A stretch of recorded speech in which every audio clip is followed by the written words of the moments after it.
Welcome back to Vetted Shorts, the channel where we dive into the most intriguing, controversial, and mind-bending dossiers about aliens, secret societies, and the weirdest corners of our collective history. Today, we're descending into the shadowy depths of the planet beyond mere legend, as we explore one of the most enigmatic alien variants ever whispered of, the Verilia. The Verilia. The name alone pulses with mystery and an electric charge of ancient secrets. For some, they are an allegory, a flight of 19th century fancy. For others, they represent a genuine extraterrestrial or subterranean race who may have contact with and maintain a sharp distance from humanity. What's behind the myth, and how has it tangled itself into both scientific curiosity and conspiracy culture? Our journey starts not with a UFO sighting, but with a book, a curious 1871 novel titled The Coming Race, authored by Edward Bulwer-Lytton. Bulwer-Lytton was no ordinary writer. A man of letters, a member of parliament, and a magnet for esoteric societies, he gave us the phrase, "The pen is mightier than the sword." But with The Coming Race, he may have given us something infinitely stranger. The book tells the tale of an unnamed protagonist who stumbles upon a world hidden deep below the earth, a radiant, advanced civilization, both more human and more unearthly than anything he could have dreamed. This is the Society of the Verilia. The Verilia, at first glance, appear eerily human. They walk upright, their faces are elegant, symmetrical, and imbued with an ageless serenity. But there are immediate differences, physical and philosophical. The Verilia are taller than modern humans, with limbs and features that seem carved from idealized human forms. Their skin is white and unblemished, exuding an almost ethereal pallor, perhaps the effect of living for centuries beneath the Earth's surface. But what truly sets the Verilia apart, physically, culturally, technologically, is their mastery over a mysterious energy force known only as VRill. VRill, as described by Bulwer-Lytton, is the foundation of all technology, power, and even personal defense in their world. It's a kind of all-purpose life force. Think zero-point energy meets telekinesis meets divine power. The Verilia wield it with elegance and secrecy, able to heal, destroy, build, or shield, merely with trained concentration and their arcane devices. Imagine if psychic power, science, and spiritual practice merge seamlessly. This is the Verilia reality. The implications are staggering. If even a fraction of their power existed on the surface, civilization could leap centuries ahead. But with the Verilia, these gifts are tightly controlled. In their world, technological superiority is not a negotiation.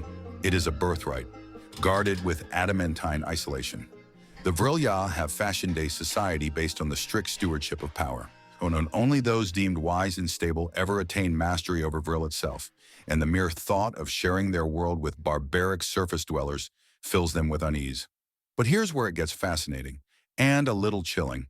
Throughout history, there have been whispers and rumors across continents about vast interconnected tunnel systems beneath our feet.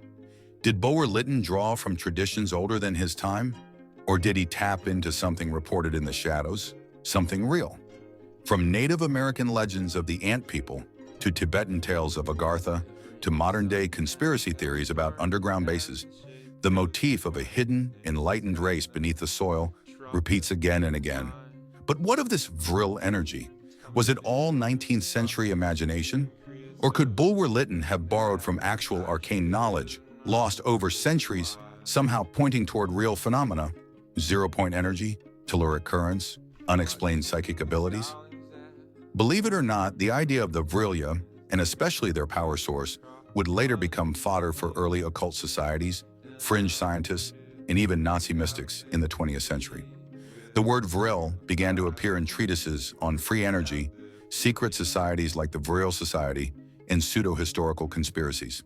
Yet within Bulwer-Lytton's original narrative, the Verilia are fiercely isolationist. They regard surface humans as hopelessly violent and primitive, convinced that contact would bring disaster. In The Coming Race, the protagonist escapes their world, terrified by the possibility that the Verilia might one day expand to the surface. Not as conquerors, but as a superior tribe inheriting an exhausted world. Are the Verilia merely a mirror for Victorian anxieties, a warning of lost superiority, or perhaps a prophecy about our evolutionary destiny? Cynics say Bulwer-Lytton crafted only a parable. But when we line up the reports, the lore, and the subsequent appropriation of Verilia themes in occult and UFO narratives, the line between fiction and possible fact blurs. Let's pivot for a moment to behavioral characteristics. The Verilia are not the typical little green men or monstrous reptilians. Every account stresses their deep composure, their innate dignity, and a kind of unshakable moral code that balances freedom with rigid hierarchy. Individual freedom in the Verilia world is predicated on internal mastery and discipline. They are peaceful, so peaceful in fact, that violence is almost unthinkable. However, with their command of VRill, any threat to their society can be instantly neutralized, dissolved into nothingness before it ever becomes a true danger. But what about their motivations? At every turn, the Verilia agenda seems single-minded. Maintain technological superiority, remain sealed from the unpredictable, violent surface populations. Be patient and inherit the world when the time is right. What's shocking are the later echoes of this agenda. In the early to mid-20th century, as underground bunkers and top-secret bases captured the public imagination, stories began trickling out, some credible, some outlandish, of pale, advanced Nordics working beneath the surface, sometimes even collaborating with military organizations. These Nordics were often described as beautiful, youthful, and benevolently aloof, traits aligning perfectly with the Verilia archetype. Were these coincidences, or a migration of legend into covert fact, and as intelligence agencies and secret societies cherry-picked the most compelling elements of subterranean myth? The mystery only deepens when we examine the Verilia's physical attributes and how they parallel modern alien abduction and contact reports. In numerous accounts, witnesses describe tall, pale-skinned humanoids, whose technological prowess and psychic abilities place them on a different evolutionary spectrum. Let's talk about the DNA twist. What if the Verilia are not only a metaphor, but a warning or a memory? Could they be a future branch of humanity, an offshoot genetically, culturally, and spiritually advanced, forced underground by catastrophe or by choice? Some theorists believe advanced civilizations have always maintained isolationist enclaves below us, graduating to the surface only when the time is right, or when past catastrophes have been forgotten by surface dwellers. The Verilia, in this paradigm, represent both ultimate potential and a sobering mirror for humanity's failings. But why Nordic? Throughout the 20th and 21st centuries, Nordic aliens have become a staple in fringe lore. Tall, beautiful, emotionless, often warning about environmental destruction or the misuse of technology. The resemblance to Bulwer-Lytton's vision is startling, as if his creation leached into our collective unconscious, or perhaps articulated an unspoken truth. If you think this is all a Victorian fever dream that somehow went viral, think again.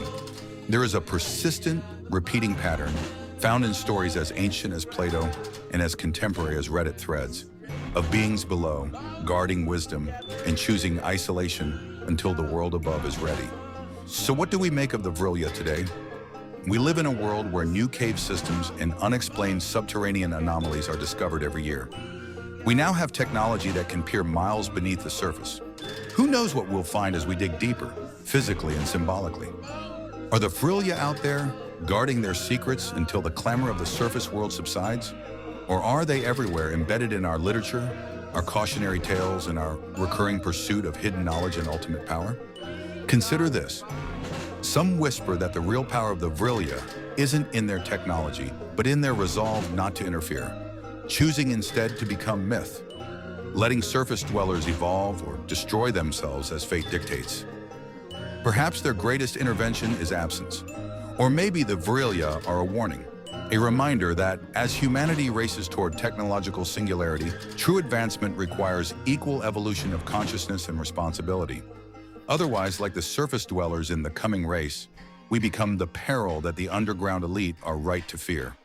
Even now, reports surface, sometimes from credible witnesses, of encounters with tall, pale, technologically advanced others beneath our cities and mountains.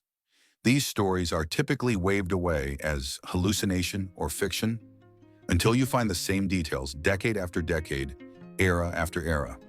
So, have we been visited or watched by the Verilia, or are we glimpsing our destiny in an ancient parable? The answer may lie, as all enduring mysteries do, somewhere in the all-too-thin membranes separating history, myth, and the unknown.